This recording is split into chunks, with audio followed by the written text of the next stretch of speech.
अब नहीं आएगा वो अब्बू के गंदे कपड़े धोने। अब्बू से जिस काम के लिए जुड़ा था ना वो काम हो गया उसका। हमने कुछ नहीं किया अब्बू। अभी तक कुछ नहीं किया। क्या मतलब अभी तक कुछ नहीं किया? अनस सब ठीक है ना? तुम्हें फोन आया और तुम आनन फानन भाग के सब खैर है? सब खैर है पप्पू। वो उसने वादा किया था ना हिस्सा आपके नाम कर देगा, घर से ही गायब हो गया। ये अच्छे लगते हैं मुझे बुज़दिल लोग, बुज़दिल मर्द। पता कब्र में भी होगा ना, ढूंढ के निकाल लेंगे हम उसे। ये अब मेरे मैसेज का भी जवाब नहीं देता। इन लोगों ने जरूर कुछ उसके साथ किया है, कुछ कहा है तुम लोगों ने।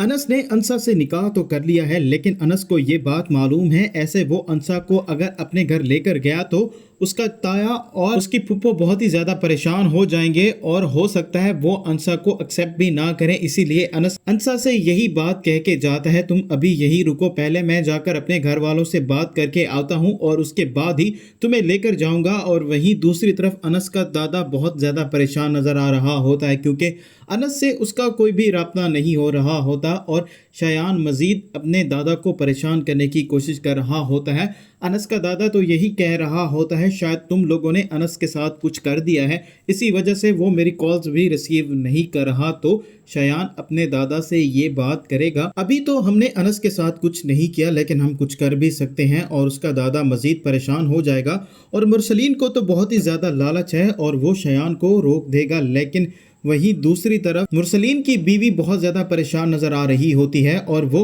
मुरसलीन से यही बात कह रही होती है, अनस को लालच था और उसको प्रॉपर्टी मिल चुकी है, अब वो कभी भी इस घर में वापस नहीं आएगा, अब उसको हमारी ज़रूरत ही नहीं है। लेकिन मुरसलीन ये बात जानता है अनस ऐसा बिल्कुल ही नहीं है। अभी अनस के ख़िलाफ़ बातें ही हो रही होती है, इतनी देर में अनस भी वहाँ पर पहुँच जाता है और अनस जैसे ही आएगा तो अनस की फुप्पो अनस को देखकर खुश हो जाएगी और वो अनस से यही बात करेगी, तुम अचानक से फ़ोन आने के बाद चले गए, हम लोग बहुत ही ज़्यादा परेशान हो रहे थे। और अनस जैसे ही अपनी फुप्पो से बात करने लगेगा तो शयान अनस पर गुस्सा करने की और उसे पहले की तरह ट्रीट करने की कोशिश करेगा। लेकिन अब वो अनस पहले वाला अनस नहीं रहा, वो शयान को उल्टा टोकेगा और उसे यही बात करेगा, जब मैं बात कर रहा होता हूँ तुम बीच में मत बोला करो। और शयान अनस का ये रूप देखकर बहुत ही ज़्यादा हैरान हो जाएगा और अनस अपनी फुप्पो को ये बात बताएगा कि उसने अंसा से निकाह कर लिया है और उसको वो घर लेकर आना चाह रहा है।